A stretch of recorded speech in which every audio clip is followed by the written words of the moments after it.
Are you a new believer in Jesus? Or are you searching the true meaning of life and you believe there got to be God out there? Join us in our new Bible school and learn with Evangelist Timothy, and we will answer all your questions. Join us today. He died.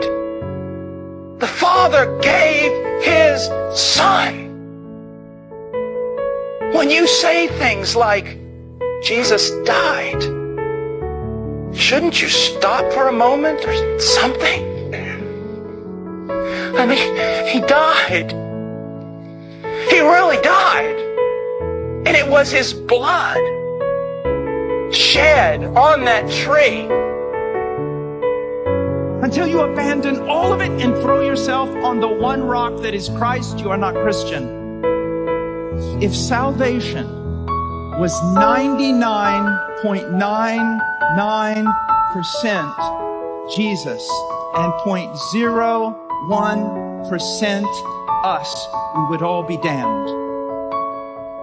We have only boast, one boast, one boast. We do boast, but it's one boast. It is Jesus Christ, our Lord. We are aware that you know now that what Jesus said about many false pastors and prophets is true, as they indeed are among us. Don't lose faith in Christ. Join us in our new Bible school and learn the true gospel today at Disciples of Christ.